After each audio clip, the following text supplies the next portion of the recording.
You got to ask all of the questions. So what do you want to do? Who do you want to serve? And then where are those people? So those are the real questions that everybody needs to continually ask themselves all the time. And then and only then we say, okay, where does the whole insurance piece play in that equation? Hello, everybody, and welcome to another episode of the Raving Patients Podcast. As you know, I'm your host, Dr. Len Tao. I want to first thank our sponsors, both the Doc Sites and Dental Intel, for their support.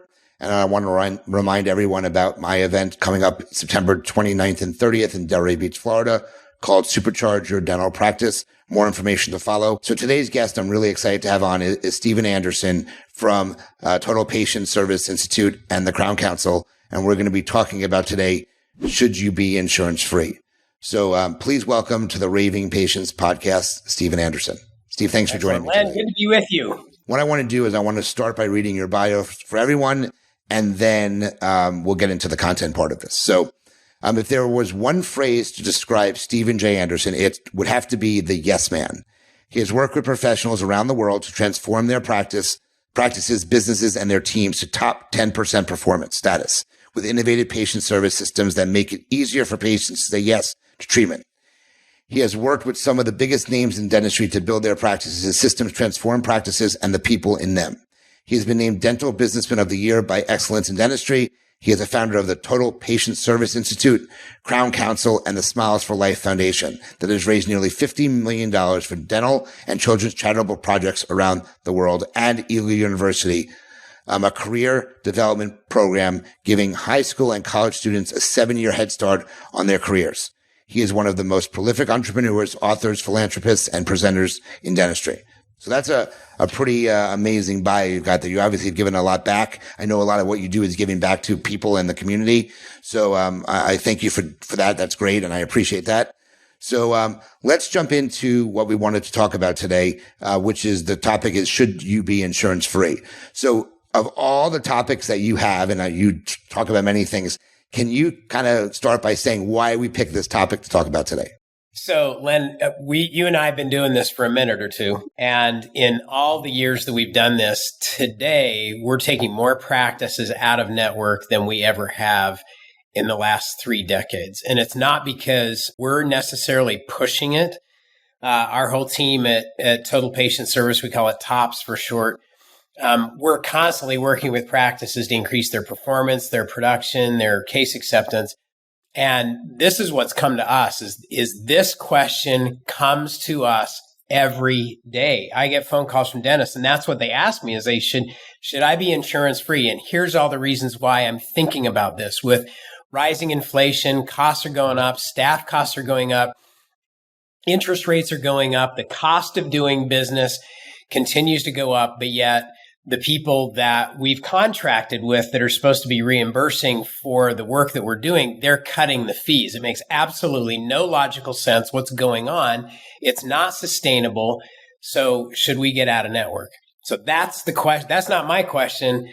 That's the question that we get every single day. So I've given a couple of longer seminars the last couple of weeks. I gave a 7-hour seminar and a 6-hour seminar. And part of what I talk about is how to make more money. And part of that involves obviously being more productive, lowering overhead, those types of things.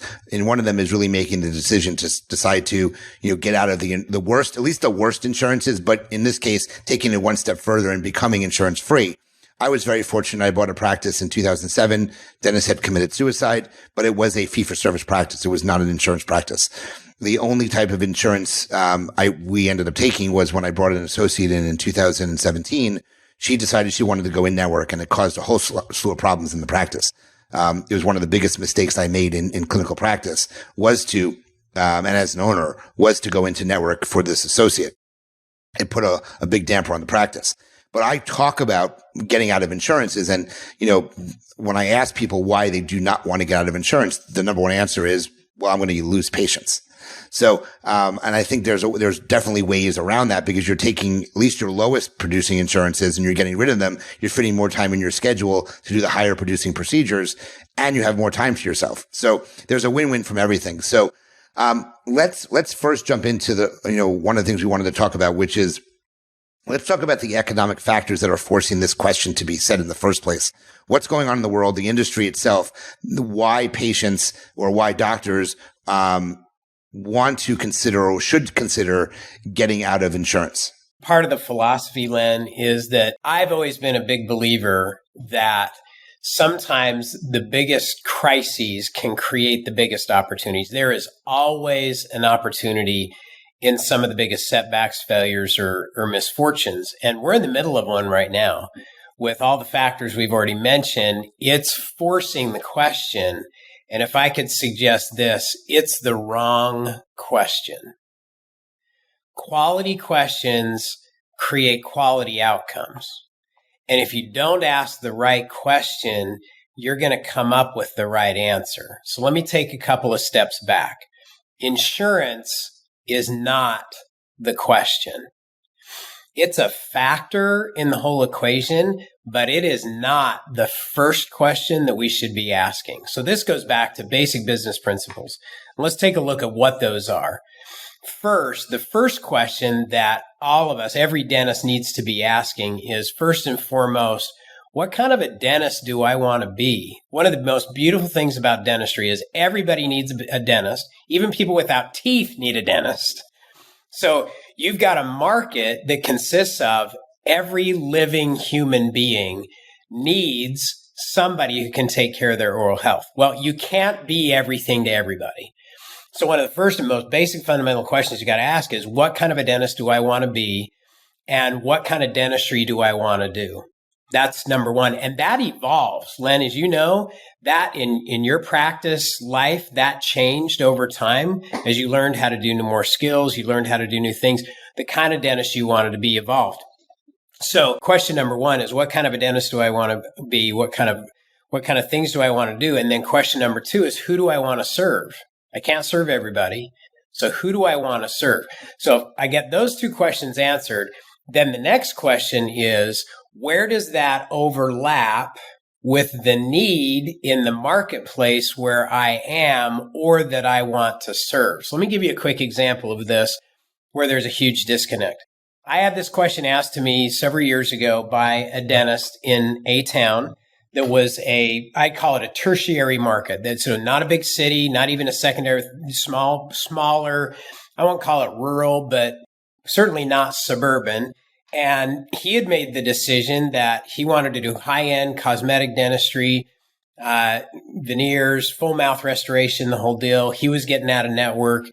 And without asking all the right questions, he jumped out, and it was a disaster because he didn't match what he wanted to do with a market where there was a demand in his particular market at that time. You got to ask all of the questions. So what do you want to do? Who do you want to serve?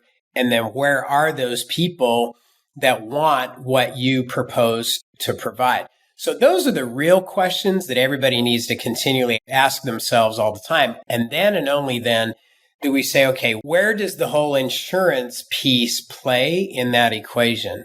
Is the market that I'm targeting, are they, how much insurance involvement is there? Do they have benefits? Do they not have benefits? How important is that to them? So the insurance question is down the line. It is not the first question we should be asking. It's down the line in terms of the whole equation. Got it. So when we get to the point that someone decides or is deciding whether they should make the decision to either drop insurances or get out of insurance is completely, what do you feel is when do you think is the right time for that? When does the practice know that it's time to say, you know what, we're done with this. We want to become insurance independent from insurances. So what is the key indicator that a practice needs to look at in order to be able to make that decision? So once I've answered the first questions, then I start doing the math. So it's a math equation. And the math equation comes in several different components. So the first math equation that I do is I look at how much I'm writing off. What kind of a discount am I paying to the insurance company? Not to the patient. I mean, the patient gets the benefit of it, But basically, you're writing the equivalent of a check to the insurance company to bring patients to your office. I call it a form of marketing. You know, it is. I totally think when I ask about marketing, people don't even think insurance is marketing. You're taking a less fee. You're paying the insurance company a fee, which is your write-off, to basically bring more patients in the practice. So I want to be very clear for those listening and watching. Taking insurance should be part of a marketing expense. That's what it should be put towards. Absolutely. So you start doing the math and you look at how much of a write-off you're taking. And then we walk through this whole math equation of, all right, if this is how many procedures you did at this rate, if you're doing full fee, how many procedures would you have to do to produce the same amount of money? And it's eye-opening. For most practices that haven't ever done the math, it's an eye-opening proposition. So that's one piece of math that needs to do. Then number two, we look at what proportion of the patient base is on each of those different plans. So what percentage of your active patient base, and we consider active that anybody that's been in the last 18 months. So what percentage of your active patient base has benefits with any particular plan? Here's our rule of thumb. If it's 30% or less, then you can move ahead. You know, you can comfortably say, look, this won't happen, but basically you'd say, if I lost all of them, if I lost 30% of my patients, based on the math and the kind of discount I'm taking, I can probably do okay, right? You got to work out the math. But if it's 30% or less for any one particular insurance plan, then I'm going to head down one path of, I can probably move pretty confidently down this road. If it's more than 30%, then we usually say proceed with caution. We really have to look at what we're doing from a marketing standpoint. How can we ramp up and maybe transition to this down the road where we can work on our marketing strategy. We can look at how we're going to attract more of the kind of patients that we want before we decide to drop something that we're already doing, right? So I've got to have a strategy. So one of the biggest mistakes that we see practices make that are considering this is a lot of times, Len, as you've said, insurance is their marketing strategy. When I say what's your marketing strategy, and they don't really have one, I say, like, first thing we got to do is we got to build out your marketing strategy so that you can attract the kind of patients you want, independent of insurance bringing those people to your door without being on a list. What are you doing to be proactive? So that's one of the big strategic issues that has to be addressed. Where are your new patients coming from, and how dependent are you on any one particular insurance to bring those patients to your door? Are they getting you off a list, or are they finding you some other way? With those factors in mind, then we break it down to say, okay, for some practices, it might be, you know what, we're going to keep it the way it is, because I'll give you an interesting case study. We worked through this equation with a practice that was killing it. I mean, more patients than they knew what to deal with. And they were heavily contracted with one particular plan. It was a smaller town, and they decided to stay in network because they figured that the negative repercussions in that particular town, there was a major employer, that if they went out of network, that it would create so much ill will and that they wouldn't be properly serving the needs in their community. So that was their decision. And I think this is one of the important things to keep in mind, Len, is there is no one right decision for every practice. This is a dentist-specific, practice-specific, market-specific decision, and everybody is different. You got to work this out on your own, and don't just jump on it because somebody else is doing it, but really work through these questions and figure it out for yourself and what's right for your practice. So it may be totally get out. It may be drop some. It may be just leave everything the same. It's going to be different for every practice.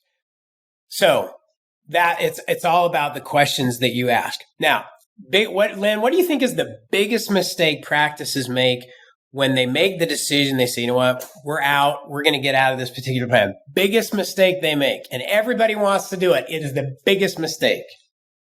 Doing it all at once?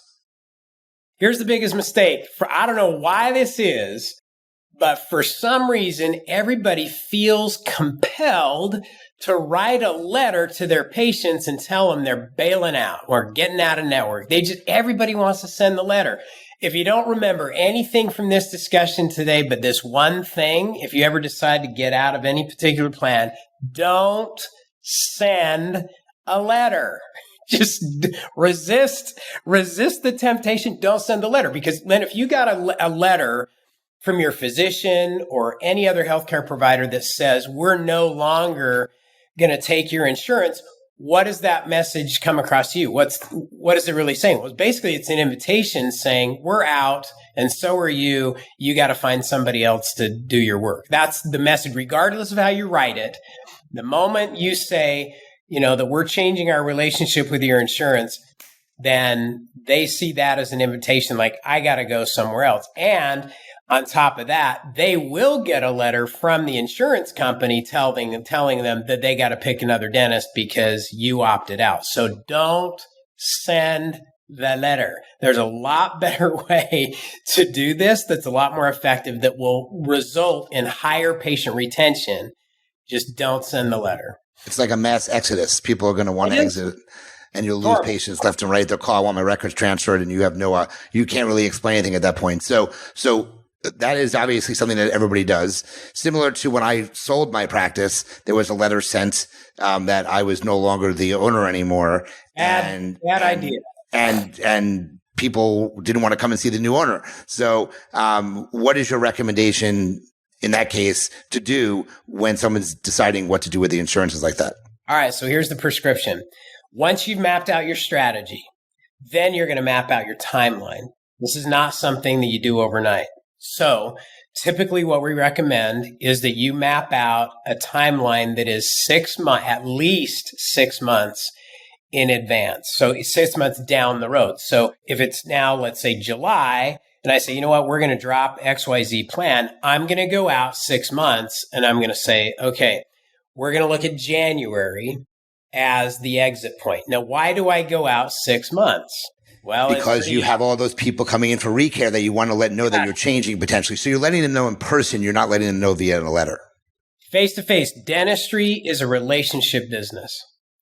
And so I want the opportunity to sit down with those patients that will be affected face-to-face, eye-to-eye, knee-to-knee, and explain it myself, whether it's the hygiene team, whether it's the dentist, him or herself. But I want to explain what we're doing, why we're doing it, and how it's going to impact them and the choice that they have to make. I'm going to have a conversation, a two-way conversation.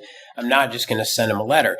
So then, because in fact, part of that conversation, Len, is I'm going to tell them that they will receive a letter from their insurance company telling them that they have to choose another dentist. I'm saying that's not true. You always have choice, and you can always choose to come here, and here's how it's going to work moving forward. So we have an opportunity to dialogue, get questions answered, and maintain the relationship. So we've had more success doing that with the proper verbal skills than you'll ever have just sending a letter. Now, are you going to lose some people? Absolutely. I've never had one where they didn't lose some people, some more than others, and it all is based on that relationship and the type of patient clientele that you have. So conversation, the relationship wins the day. And what we've seen, if you've done it right and provided the right kind of patient service, even those that leave, many of them will come back when they have a challenge finding somebody that's delivered the kind of clinical quality of care and the kind of relationship that you've been able to provide. So that's one thing. Even with those that decide to leave, you always want to leave the door open for a return. So I would say, Len, we totally respect your decision, and I want you to know that down the road, if you ever change your mind, you are always welcome back here anytime. We would love to have you. Because a lot of people are embarrassed. They're embarrassed to want, I made a silly decision and I wish I hadn't. A lot of people won't come back because they're embarrassed to come back. So leave the door open so that they can. Do you have any specific verbiage that you should be using when you're speaking to them face to face about what your plans are and why you're doing it? 100%. So for example, what I would say to you is, Len, one of the things that we believe in, and I think you and I have this in common, is freedom of choice. We all like to have the freedom to be able to choose. You like the freedom to be able to choose what kind of treatment you get, where you go to dentist. And as a practitioner, I love the freedom to be able to share with my patients what I believe is optimal treatment and let them choose what they want for themselves. And what we've noticed over the last few years is that freedom is being restricted in a way that does not benefit our patients and doesn't help us do the kind of quality dentistry that we want to do. So as a result, in order to help our patients maintain their freedom and help us maintain the freedom to diagnose and treatment plan and treat our patients the right way, we are changing our relationship with some of our insurance providers. And that relationship will still be able to deal with them, but it will help us to maintain the freedom that we want to be able to do the things that our patients want us to do and that we want to do. So the next time you come back, you will notice some changes, and here's what the changes are going to be. And then I'm going to walk through exactly what that is, how the payment's made, who's going to pay what, where the check goes, etc., so that they understand. Then you got to be prepared for the questions. Am I going to pay more? How's this going to work? Because it's a change in the relationship. But that I never use the word out of network. I never use the word contracted. What we say is we're changing the relationship that we have with some of the insurance companies that we do with. We're changing our relationship. That's it. I like that. That's good. So what clinical questions do you think you need to ask yourself as well when you're making these decisions?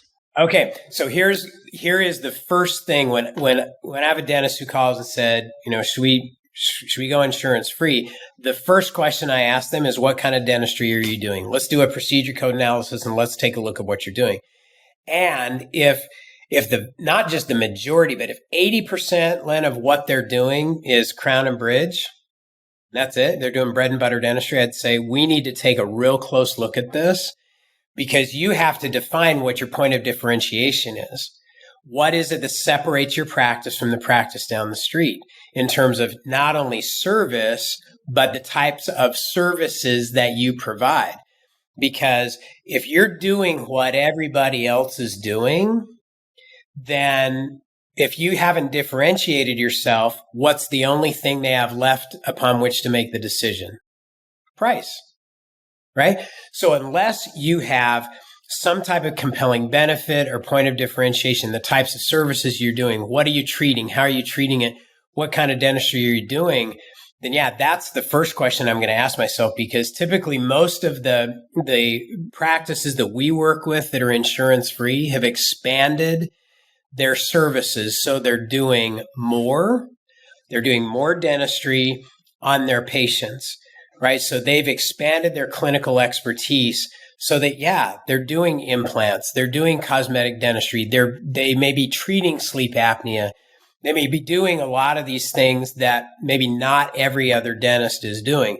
And again, that's the beautiful thing about dentistry is, man, you can take it in so many different directions to meet a need that exists that maybe the dentist down the street is not addressing. So what's your point of differentiation clinically? What makes you different than all the other choices that are in your marketplace? That's question number one. Got it. Perfect. And, you've been doing this for a really long time and you've helped a lot of practices.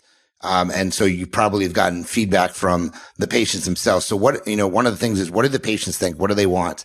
How do they feel when something like this happens? If the communication is dialed in, Len, and the conversation is as designed the way we design it, the vast majority just nod their head and go, yeah, I get it, and totally understand. And if you go back and look at that dialogue, the thing I focus on is freedom, because there are very few people that will argue with freedom.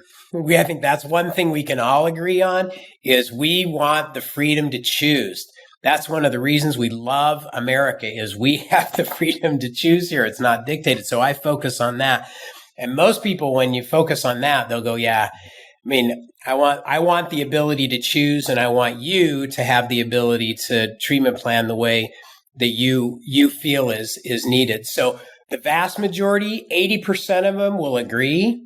Everything, Len, as you know, everything's 80-20. This is one of the things that you and I talked about the very first time we met. Everything in life is 80-20. 80% of everything comes from 20% of something. So 80% of the patients will respond positively 20% of them, yeah, they'll have questions about payment and how much it's going to cost and can they afford it and the whole deal. If you get 80% that have a problem with it, you're doing it the wrong way.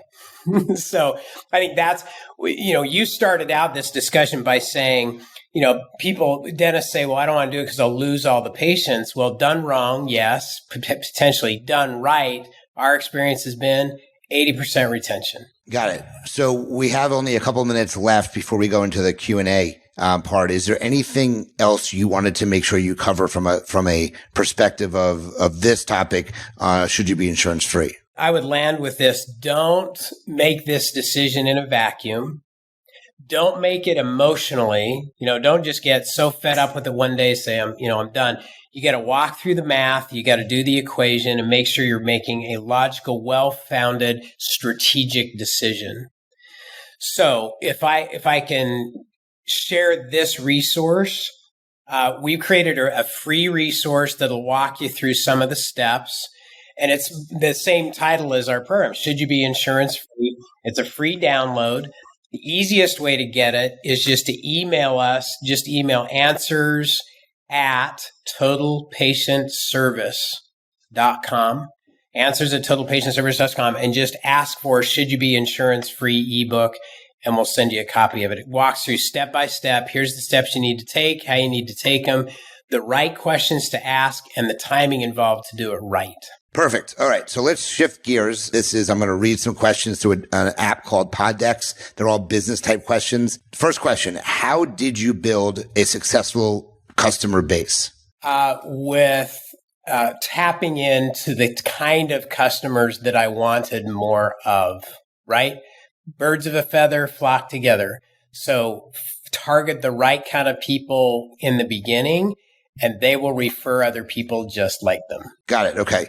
What's the most common reason for people failing or giving up? They don't stick with it long enough.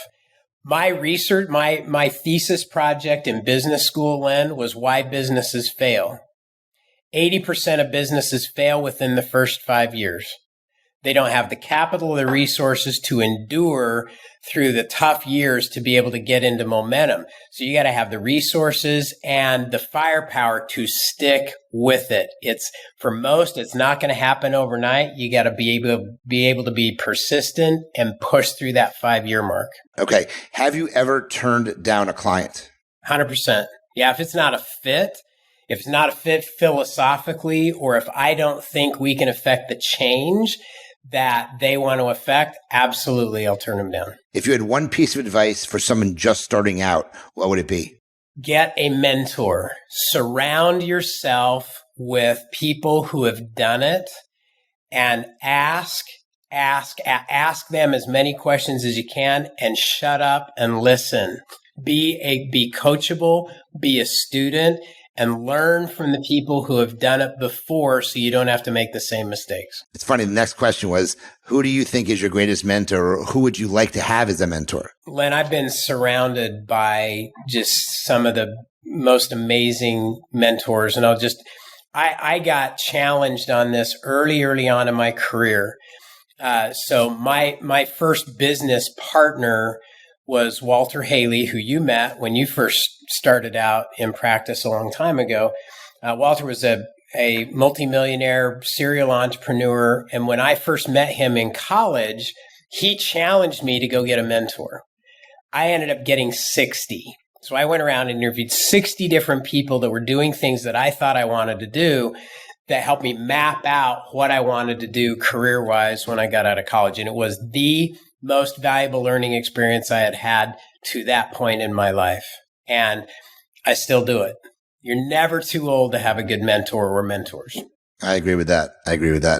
What is the number one tactic you use to stay organized? It would be the very, very simple. Goes back to one of the most simple principles. Charles Schwab, not the Charles Schwab of today, but the Charles Schwab who ran the big steel. He was partners with Andrew Carnegie. This one simple thing is basically this principle: win. What's important now? So what are my top 3 priorities today? If I don't do anything else, what are the top 3 things I need to do today to win? What habits have helped make you successful? Everybody's different on this, Len, because everybody's wired differently. I love to create momentum, and momentum for me comes from the daily discipline of doing things that give me energy. So I have a routine that I follow every day that lights my fire, that gets me going every day. And it's the same routine every day. It works for me. It may not work for other people, but I do that every day because it sets the stage to have a great day. Do you keep a journal, and does it help? 100%. So actually, I do it twice a day. So in the morning, I write down 3 things that I'm grateful for, 3 things that I'm going to do to make today great, and then 1 affirmation. And then at night, I write down 3 amazing things that happened today. I write out what I learned, 3 things I learned, and 3 things that I'm going to do as a result. It's one of my favorite things to do. And then last question, what book have you read multiple times, or what book do you highly recommend other people read? So I've got a list of 20 that are on my top 20 list. One that I've read multiple times, this won't surprise you, is Think and Grow Rich. It's by Napoleon Hill. It's a classic. It's been around for, since the Great Depression. So we're going on at least 90 years.